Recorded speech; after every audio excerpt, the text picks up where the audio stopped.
Assalomu alaykum. Demak, Ma'rifjon O'tarov birinchi variant 15-savolni targ'ib olishni boshlaymiz. 4,8 litr sulfit angidrid mol miqdordagi xlorli suvga yutirildi. Hosil bo'lgan eritmaga mol miqdorida qo'rg'oshin 2 nitrat eritmasi qo'shilganda qancha cho'kma ajraladi? Demak, birinchi o'rinda SO2 ya'ni sulfit angidridni biz xlorli suvdan o'tkazamiz. Xlor va suv qo'shadigan bo'lsak, bizda sulfat kislota H2SO4 va vodorod xlorid hosil bo'ladi. Endi bu reaksiyani tenglash uchun buni oldiga 2 hamda buni oldiga 2 qo'ysak, menimcha reaksiyamiz teng bo'ldi. Endi 4,8 litr degan 0,2 mol degani. Bu 1 mol bo'ladigan bo'lsa, bu 1 mol bo'ladigan bo'lsa, bundan 0,2 mol, bu 2 mol bo'ladigan bo'lsa, bundan 0,4 mol hosil bo'ladi. Endi qo'rg'oshin 2 nitrat Pb NO3dan 2 ta.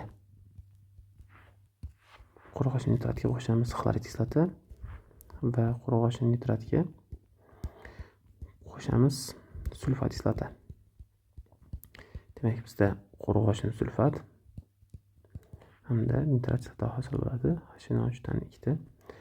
Bunda qo'rg'oshin xlorid plus nitrat kislota hosil bo'ladi.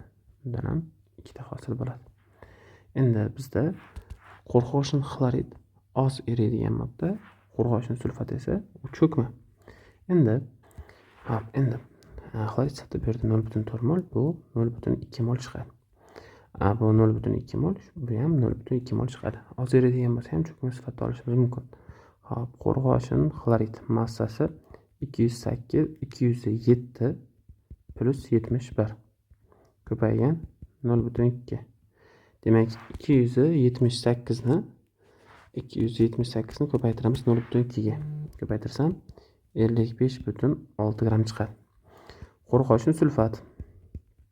Hop, 207 plus 96 ko'paygan 0,2. Ya'ni 207 ga 96 ni qo'shsam 303, uni 0,2 ga ko'paytirsam 60,6 chiqadi. Bu ikkalasini qo'shadigan bo'lsam, 55,6 ni qo'shadigan bo'lsam 116,2 gram chiqadi. Javobimiz B javob bo'ladi. Hop, endi 16-savol. Temir, mis va rux metallarining barchasi nima bilan reaksiyaga kirishadi? Yozib olamiz. Temir, mis, rux. Avvalo xlor bilan plus xlor bilan yozamiz. Temir 3 xlorid. Hop, mis plus xlor bilan temir 2 xlorid, mis 2 xlorid. Rux plus xlor bilan rux 2 xloridni hosil qiladi.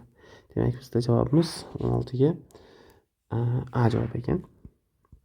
Hop, qolgan reaksiyalarni ham bir boshdan yozib chiqishimiz mumkin. Mabodo agar siz o'zingizga javobingizga ishonch hosil qilmasangiz, bizda javobimiz A javob bo'lgani uchun tekshirib o'tirmaymiz. E'tiboringiz uchun rahmat. Bizni kuzatishda davom eting.